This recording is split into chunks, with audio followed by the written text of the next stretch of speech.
Today, I thought it would be nice to take a look back on the channel and put together a list of some of the greatest and biggest things we've ever been able to do here on the channel, of course. So let's just go ahead and jump straight into the list with arguably the biggest thing, the line. The line was something that I had always wanted to do ever since I started making ponytown content. I always had it kind of in the back of my mind a little bit of what would happen if we tried to form a line across the entire map. Now, of course, my channel was kind of small when I first started out, obviously, but eventually we were able to grow a community here together that was quite large enough that I figured now would finally be a good time to try to give it a chance. Let's give it a shot. So after planning out exactly where to put the line, what day to do it, what time to do it, etc., I put everything together in a video format and put the plan together in video form for people to look at and see what the plan is. I also released a Discord server specifically for the line so that we could be a little bit more organized. Finally, the day came, and people actually started to begin a tiny bit early, so I had to rush on and keep things organized and get everything together. And when I did come on, people were already halfway done with the line. Now, of course, after I showed up, we were able to get things together a little bit more organized because people were forming like 2 lines for some reason. I don't know what was going on with that, but either way, people started forming the lines wrong, so we came on there, we organized them, got them together, and finally we were able to do it. We formed a line horizontally all the way across the map. But we weren't done yet. We wanted to see if it was possible to do the same thing except diagonally across the entire map. So we rallied everyone together since they were already together and tried to form it diagonally. This was obviously a much more difficult task than just doing it horizontally across the map, especially since we didn't even have any plan prior to this that was involving diagonally lines or anything like that. But ultimately, we struggled, and then a duck-themed regiment of all things just happened to show up, and so I told them what was going on. They joined the line, and boom, we were able to do it diagonally across the entire map as well. And it was just one of those things that was just perfect. It was so perfect. Everything lined up exactly for us, and I think it was just one of the biggest moments ever on the channel because, for one, it hasn't ever really been done before. And 2, it took the cooperation of the entire community, or rather, at least the community we were able to pull together ourselves, to actually pull this off. It was just one of those things, and I would love to do something like this again one day, and it is possible to do it again one day because the map has technically expanded just a tiny bit, so I guess keep an eye out for that because we might do something similar to this again in the future, but I honestly would love to do something even bigger one day because this was just so much fun, and it was such a crazy experience, and it was just such a crazy thing altogether. Number 2 is the Order of the Ribbon. The Order of the Ribbon was this strange group in Ponytown that had just enough intrigue and mystery behind it that I wanted to look further into it for a possible video. Up to this point, Ponytown had regiments and they had species and things like that, but as far as I was aware, and as far as I am still to this day, I don't think there was really any cults in Ponytown until the Order of the Ribbon showed up. I know for a fact that they did spawn other copycats, or not necessarily copycats, but I know for a fact they spawned other cults from this. People drew inspiration from it to form their own. But before this, as far as I'm aware, cults weren't really a thing in Ponytown. Maybe arguably you could say that there was these big groups before, but I really think this was the first, like, cult in Ponytown, if that makes sense. I soon learned through watching them and investigating and everything like that they supposedly had this big folder that had files of basically everyone in Ponytown. Not necessarily everyone, but a lot of people in Ponytown. And so I thought that was really creepy and weird and strange, and it was just this whole super strange, weird, mysterious group that I just wanted to know more about. And so I made a video about them. It did really well, and then more information came up, so I made a second video talking about the more information that showed up, and then finally, after everything was said and done, the Order of the Ribbon themselves invited me to join them and just take a look at exactly what they do. Because they told me, by like somewhere between the second video releasing and the third video releasing, they told me exactly what was happening, what they did and everything, and it's basically this big roleplay group and everything. But anyway, they invited me on, and I had a blast with them. One of them actually even made a thumbnail for the third video. It was a blast. It was fun. It had such a strange mystery to it, and it was one of those very memorable moments in the channel's history. Now, speaking of mysteries, we have to talk about the NPC Saga, which was another super great thing on the channel as well. Another great history moment for the channel, because this was just also kind of a first in Ponytown. Now, sure, there's been like people probably that did like NPC roleplays and stuff like that, but this NPC Saga thing wasn't just like some like roleplay type thing. This was like someone doing something a little bit different. They were trying to kind of tell this story in Ponytown through these NPC characters and stuff. And it was just this big mystery. Each successful quest that you completed would result in more clues and more hints to the overall story and the mystery at large that we as players had to unravel and uncover and put together, figure out what's actually going on. I still remember just randomly coming on one day while this NPC Saga thing was coming on. I think I might have even been looking for the NPC or something like that, and I found just two completely random strangers that I've never seen before talk about the NPC. They were talking about my videos and stuff, and it was just one of those moments where I just kind of had to stop for a second, watch what they were saying, and just like realize like internally that this is something that actually happens. People actually watch the videos. People actually maybe even discuss the videos on Ponytown or outside of Ponytown or something like that. It's one of those moments where I realized that I was popular enough that people not only recognized me, because that was happening around, you know, before that anyway, but people talked about the videos. They talked about what was going on, and this was just one of those things where people were like discussing the mystery, trying to solve the mystery or something like that, and it was a fun thing. This mystery eventually expanded. There was more characters involved, more characters showed up, and then finally it ultimately finished off. I believe it finished off in Ashtown. There was something going on with that. Time passed, and boom, another story showed up. The same NPC guy showed up again, and now there's this comet that's gonna appear, and it's gonna destroy the whole world or something if you don't do something. And there was more stuff you could do. You could free some prisoners or something like that. You could save some people. You could save the world and everything, and it was this whole thing. And then finally, that story concluded as well. And it was a whole thing of like, I believe it had something to do with the caves this time, because another one showed up and it was about the caves or something. And then that one concluded. And then finally another one showed up that was asking if you're worthy. And after so long, that one also finally concluded. And as far as I know, no other like thing is going to come from the same creator there, because they've said before that that sword mystery with the Are You Worthy thing is supposedly supposed to be the last thing, supposed to have finished everything off. Now, that being said, I think this really kind of spawned some copycats, if you will, because I do remember this It Whispers mystery that showed up as well. I believe this was sometime like after the first story finished or something like that. And it was pretty interesting. It was this character that would kind of whisper you strange things, and there was a mystery involved with that. Ultimately, I made a video about it, and then the person behind that mystery came forward and told me exactly what they were planning and what they wanted to do with it and everything like that. And they seemed kind of into it. They seemed very interested and wanted to, you know, conclude this story, do stuff with this story. But for some reason, they just didn't. For some reason. After they told me all this stuff, they never really seemed to come online ever again. The mystery just kind of died off, and a second video was never created because no new information really ever happened, and it just disappeared. I don't ever really know what happened to that. It's really weird because it seemed really cool, and it could have been just as big as the NPC Saga, the 37Z mystery type thing there. But either way, let's take a look at number 4.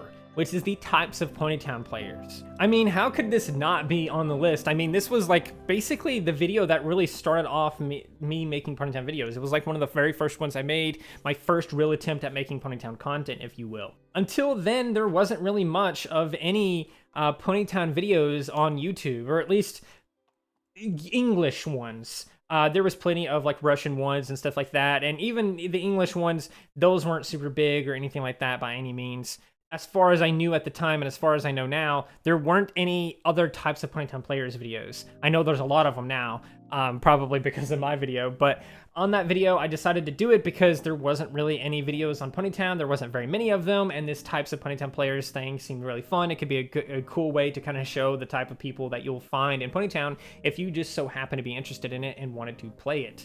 Once that video did really well, I just started doing more Ponytown videos and stuff like that, just doing more here and there, and ultimately it led us to where we are now, where I just basically make it full-time, make Ponytown content full-time. But honestly, nowadays I'm really trying to kind of branch off from Ponytown. I've been trying to do more pony Roblox things, pony-related games, just kind of trying to branch off from there. But no matter how far away I branch from Ponytown, I think it will always be with me no matter what I do.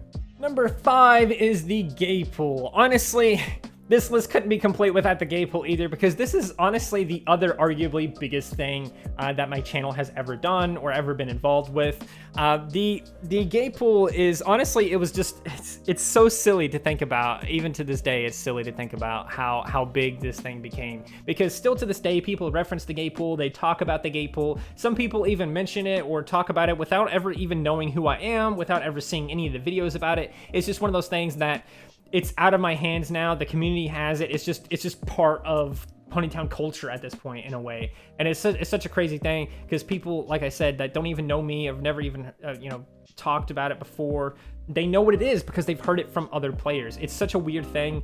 But the gay pool, it kind of started from this regiment ball video. I believe that's the video it started in, when I did the regiment ball video. There was a body of water on the far right side of the map, because that's where the party took place at, was that corner of the map. And there was like 2 guys in it or something like that, and I just offhandedly said, what is this, the gay pool, or something like that? And it was just some dumb random throwaway joke that I really didn't think would be much of anything. And then for some reason, after that video came out, people really attached themselves to that gay pool comment, and they just really loved it. They loved this gay pool thing for some reason. I really don't know why, and I don't think I ever will, but people really loved it enough for me to be like, okay, let's make a dedicated video just for the gay pool. And so that's what I did. I made a dedicated video just for the gay pool, and what I decided to do for it was see how many strangers I could get to join me in the gay pool. And the answer is an absurd amount. We had an absurd amount of players join us into the gay pool. Now, this wasn't just like, oh, I know who you are. Oh, you pinged me on my Discord server. I'm gonna come join you or whatever. I literally just went to random players in the game and said, come with me to the gay pool, and they just willingly came with me. It was actually extremely easy to get people to join me in the gay pool by just coming up to them and being like, come to the gay pool with me. It was really weird, and even to this day, I don't know how it happened. It's just one of the best moments on the channel, just because of the videos that it was involved with. The community was very involved with it. It was number 1 or 2 on the wiki for a while. It might even still be to this day or something like that.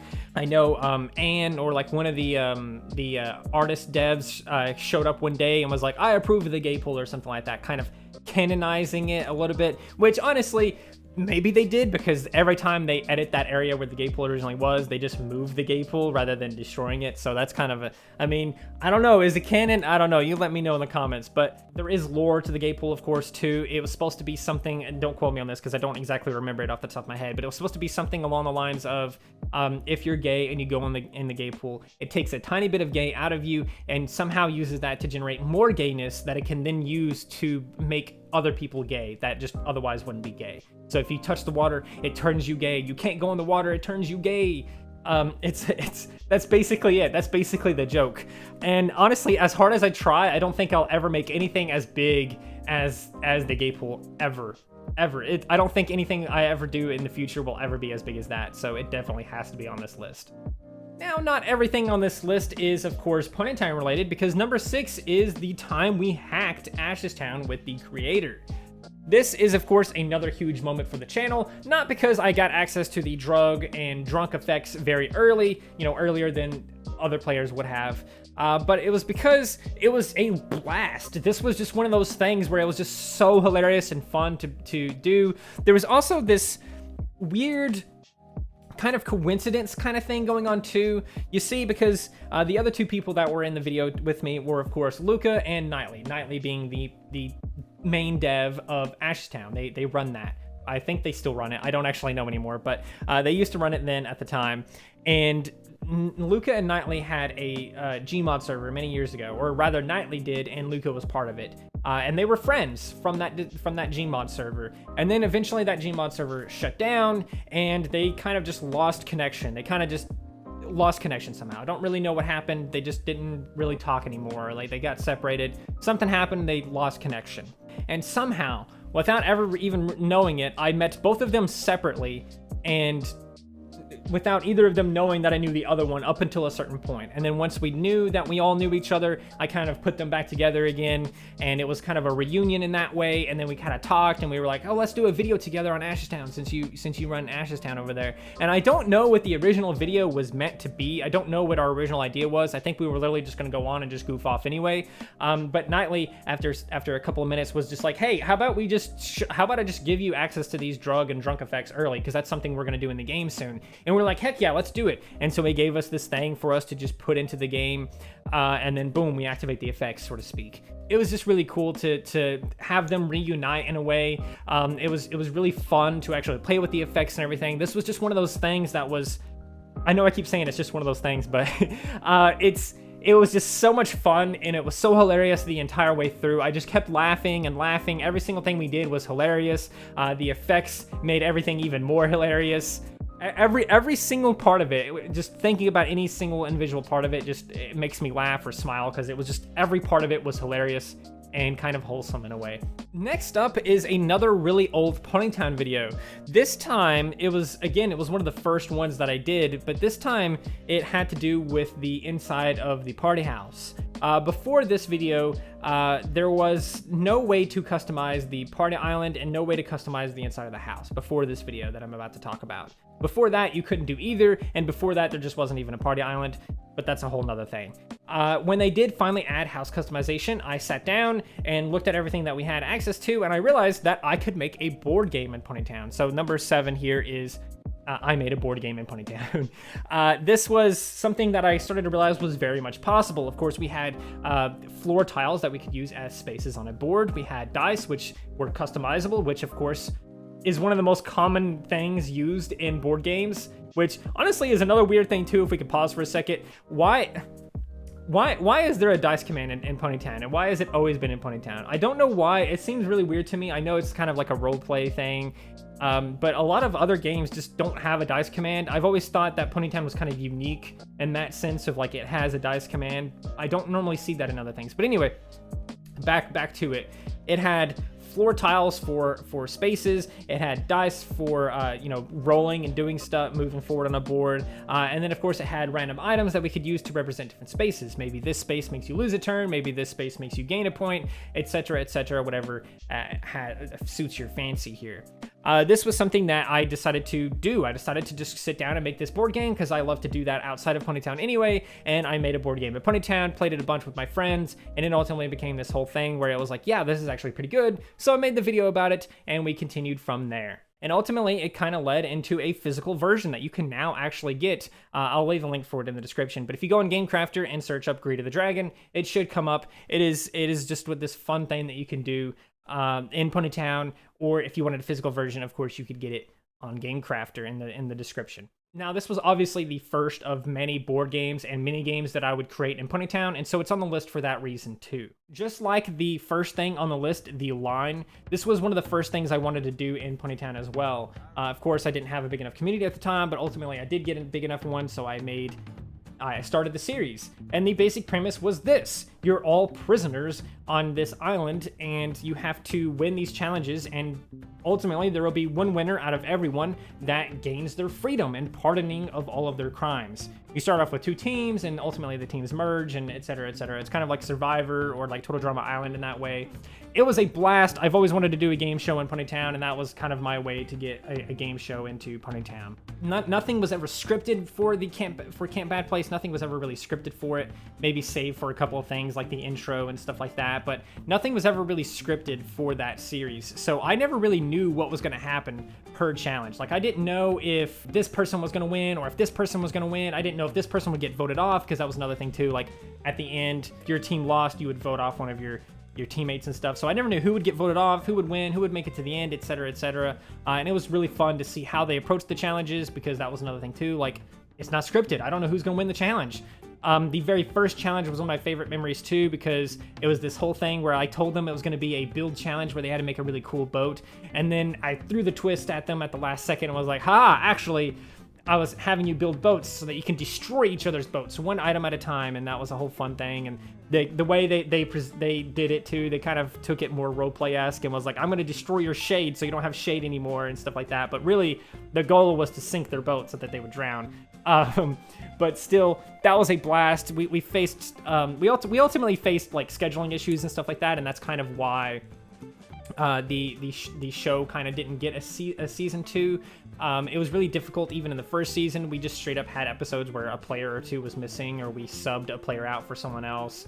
And I think that definitely affected the game tremendously. I think we would have completely different winners if that didn't happen. But anyway, that's another story for another time. When we went down to do season 2, I wanted to be more story driven and do more story stuff, but the scheduling was even worse than it was the first time. And since we're doing a story, we have to have everyone on, because otherwise the story doesn't make sense. You know what I'm saying? And so that's why season 2 doesn't really exist. I made a video about why season 2 doesn't exist and what happened to Camp Bad Place and everything. But the loss and the end of Camp Bad Place spawned the Bad Games, which is a super fun thing. This is basically everything that Camp Bad Place was, except without the worry of any kind of scheduling conflicts, because all I have to do is get 3 different people from my Discord server, invite them on, do a handful of challenges for 30 to 40 minutes, and then boom, we're done. That's it. That's all you have to do. And again, nothing scripted, just playing purely random, funny, wacky games. And that's all it takes. And when I realized that that's all I had to do to get this game show, I just started doing that a lot more. And it's one of my favorite things, even to this day, that I do on the channel. Of course, we haven't done it as much as we used to, but no matter what, I think I'll always be coming back to Camp Bad Place. It'd be fun to see how it evolves over the years and everything. It already has kind of evolved over the years and stuff, but it's just one of my favorite things that we do on the channel. And so Camp Bad Place and Bad Games kind of have to be on the list kind of together, because they spawned from each other.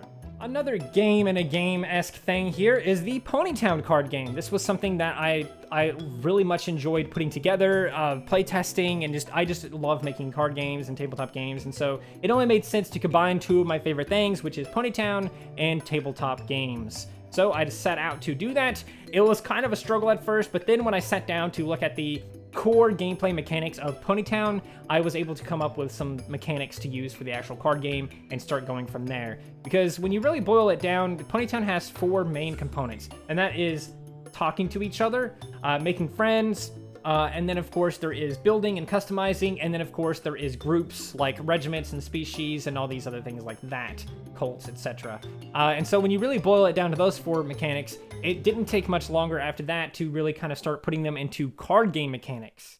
It had some Pokemon-esque mechanics to it in some ways, and it just overall was a blast. I also set it up for anyone to be able to play. You can play it right now. If you go to that original video, I made a Ponytown card game, or like the Ponytown card game or whatever. If you go to the description of that video, there's links for you to download the cards, to download the rules, even a website where you can play it at, which is, I didn't make the website by the way, but a website for you to play it on and everything. So there's ways to play this game for free even to this day. So that's a whole thing by itself.